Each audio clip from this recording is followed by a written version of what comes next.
Hallo und herzlich willkommen zu German for Beginners. Ich bin Lena. Und ich bin Frank. Schön, dass du wieder dabei bist. Heute sprechen wir über ein Thema, das in fast jeder A1-Prüfung vorkommt, aber auch im echten Leben total wichtig ist: Wohnen. Genau. Du lernst heute, wie du über dein Zuhause sprichst. Also über deine Wohnung, dein Haus, deine Zimmer. Und was du zu Hause gern machst. Das Thema klingt einfach, aber es ist super nützlich, denn du brauchst diese Wörter ständig. Beim Smalltalk, in Formularen oder beim Kennenlernen. In dieser Folge lernst du, Schritt für Schritt, wie du sagst, wo du wohnst, wie du deine Wohnung oder dein Haus beschreibst und wie du über deine Lieblingszimmer und Möbel sprichst. Und natürlich machen wir es wieder im Podcast-Stil, mit echten Dialogen, langsamer Wiederholung und einfachen Erklärungen. Bevor wir starten, ein kleiner Hinweis. Wenn dir unser Podcast gefällt, abonniere den Kanal und folge uns, damit du keine neue Folge verpasst. So bleibst du immer dran und lernst regelmäßig Deutsch. Einfach, natürlich und mit Spaß. Also, los geht's.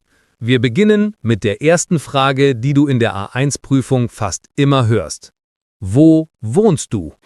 Ich wohne in den USA. Ich wohne im Dorf oder kurz im Dorf. Richtig. Das ist schon fortgeschritten, aber sehr praktisch. Ich habe eine Frage, Frank. Was ist der Unterschied zwischen ich wohne in einer Wohnung und ich wohne in einem Haus? Sehr gut. Das ist ganz einfach. Wenn du in einem Mehrfamilienhaus lebst, sagst du in einer Wohnung. Wenn du dein eigenes Gebäude hast, sagst du in einem Haus. Also, ich wohne in einer Wohnung in der Stadt, ich wohne in einem Haus auf dem Land. Genau. Und das kannst du auch erweitern. Ich wohne im 3. Stock. Ich wohne im Zentrum. Ich wohne am Stadtrand. Super. Ich glaube, das ist perfekt für den A1-Test, weil man dort oft sagen muss, wo man wohnt. Ja, das stimmt. Typische Prüfungsfragen sind zum Beispiel: Wo wohnst du? Wie wohnst du? Mit wem wohnst du? Dann machen wir eine kleine Übung. Ich stelle dir die Fragen und du antwortest. Okay, los geht's. Wo wohnst du? Ich wohne in Berlin. Wie wohnst du? Ich wohne in einer Wohnung, sie ist klein, aber gemütlich. Mit wem wohnst du? Ich wohne allein, aber meine Familie wohnt in Hamburg. Sehr gut. Und jetzt bist du dran. Ja, du, der gerade zuhört. Sag laut: Ich wohne in. Kleine Pause. Ich wohne mit. Kleine Pause. Sehr gut. Das hilft wirklich. Wenn du laut sprichst, trainierst du dein Sprechen und deine Aussprache. Und du merkst dir die Sätze viel besser. Genau. Also, ich wohne in, ich wohne mit. Ich wohne in einer Wohnung, in einem Haus, im 3. Stock, am Stadtrand. Perfekt. Jetzt wissen wir, wo du wohnst. Im nächsten Kapitel schauen wir uns an, wie deine Wohnung aussieht. Also, was für Zimmer du hast und wie du sie auf Deutsch beschreibst. Los geht's mit Kapitel 3. Meine Wohnung. Also Frank, du wohnst in einer Wohnung in Berlin. Erzähl mal, wie sieht deine Wohnung aus? Meine Wohnung ist nicht sehr groß, aber sie ist hell und gemütlich. Ich habe 3 Zimmer: ein Wohnzimmer, ein Schlafzimmer und eine kleine Küche. Oh, das klingt schön. Wie ist dein Wohnzimmer? Mein Wohnzimmer ist mein Lieblingszimmer. Dort steht ein Sofa, ein kleiner Tisch und ein Fernseher. Neben dem Sofa steht eine Lampe und an der Wand hängt ein großes Bild. Das klingt sehr gemütlich. Ich finde, das Wohnzimmer ist oft der wichtigste Raum. Man kann dort lesen, Fernsehen oder Freunde einladen. Ja, genau. Und du, Lena, wie ist deine Wohnung? Meine Wohnung ist ein bisschen kleiner als deine. Ich habe nur 2 Zimmer, ein Schlafzimmer und eine Küche mit einem kleinen Esstisch. Aber sie ist sehr ruhig und hell, weil ich im 4. Stock wohne. Klingt gut. Ich glaube, für viele Menschen ist die Lage wichtiger als die Größe. Ja, das stimmt. Ich wohne in der Nähe von einem Park und das ist perfekt für mich. Also, wir haben schon viele wichtige Wörter gehört. Das Wohnzimmer, das Schlafzimmer, die Küche, das Bad oder Badezimmer und manchmal auch der Balkon oder der Flur. Genau. Und alle Zimmer haben natürlich Möbel, aber darüber sprechen wir gleich im nächsten Kapitel.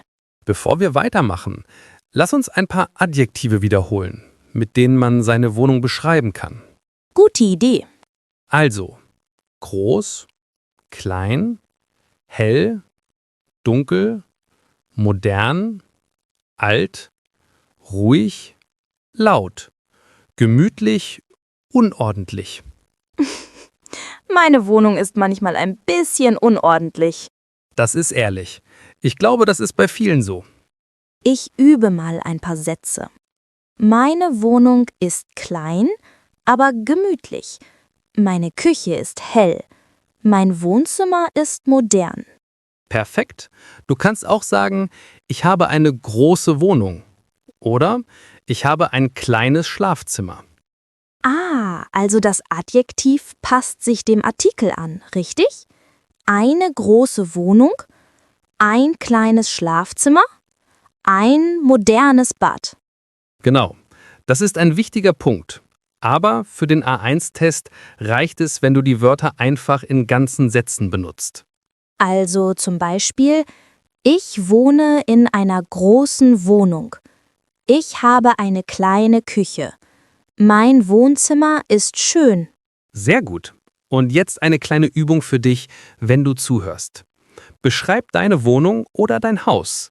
Sag laut, ich wohne in, Pause, ich habe, Pause, mein Lieblingszimmer ist, Super. Wenn du das laut sagst, trainierst du dein Sprechen für die Prüfung. genau.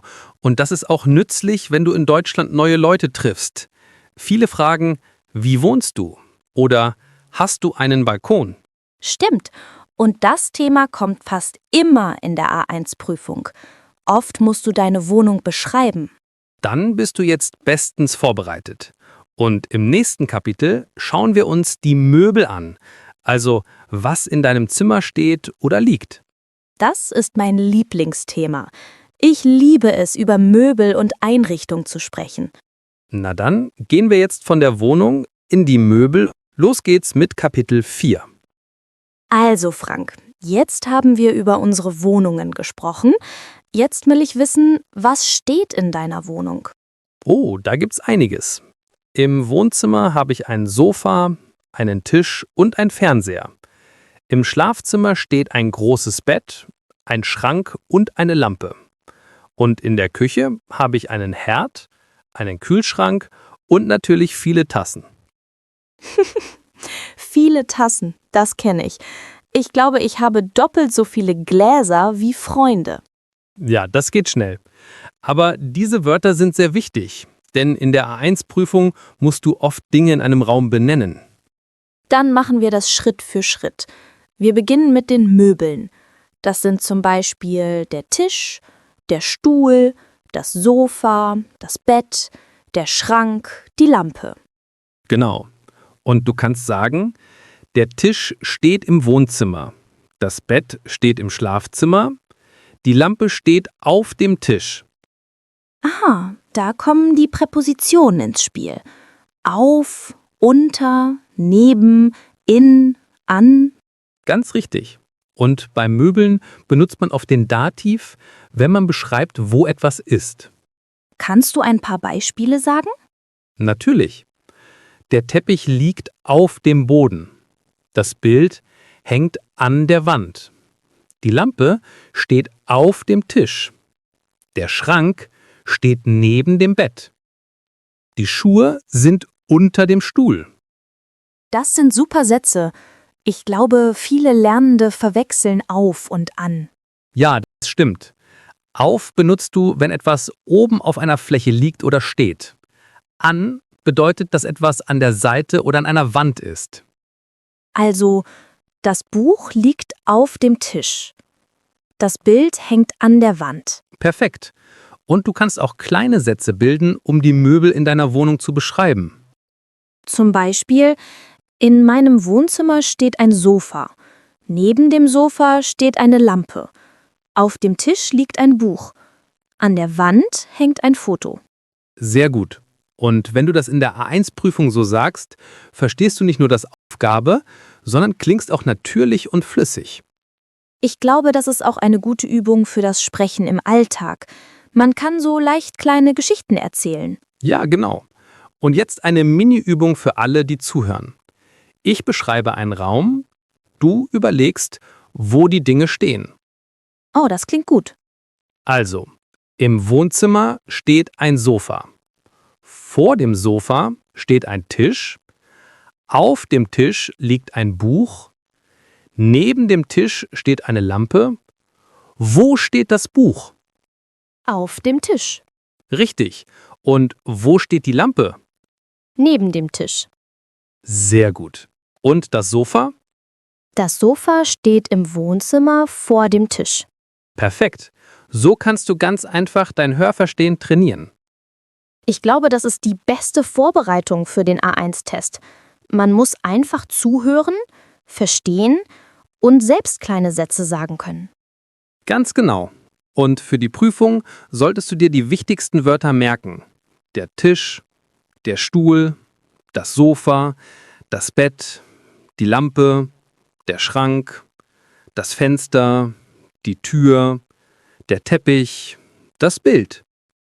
Und natürlich die Präpositionen auf, unter, neben, in, an, hinter, vor. Genau. Und wenn du diese Wörter in kleinen Sätzen übst, kann in der Prüfung eigentlich nichts mehr schiefgehen. Sehr gut. Dann machen wir jetzt weiter mit Kapitel 5. Da sprechen wir über unser Lieblingszimmer und was wir zu Hause gern machen. Genau. Das wird persönlicher und macht richtig Spaß. Also Frank, du sagtest, dein Wohnzimmer ist dein Lieblingszimmer. Warum?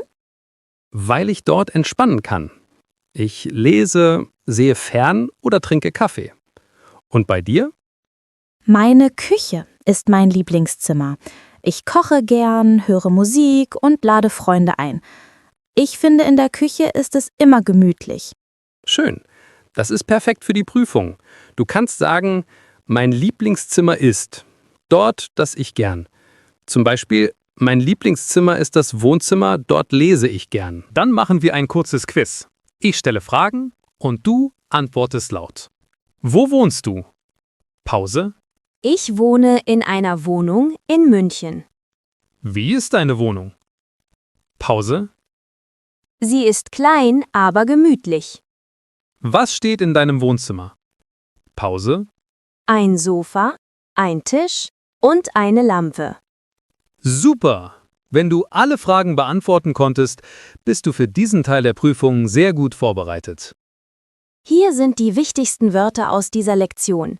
Die Wohnung, das Haus, das Wohnzimmer, das Schlafzimmer, die Küche, das Bad, der Balkon, der Tisch, der Stuhl, das Sofa, das Bett, der Schrank, die Lampe. Und die wichtigsten Sätze? Ich wohne in... Ich habe eine kleine Wohnung.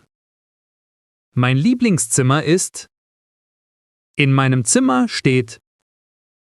Wenn du möchtest, schreib in die Kommentare, wie du wohnst und welches Zimmer du am liebsten magst. Und vergiss nicht, abonniere unseren Kanal, damit du keine neue Folge verpasst. Danke fürs Zuhören und bis zum nächsten Mal. Tschüss und viel Erfolg beim Deutschlernen.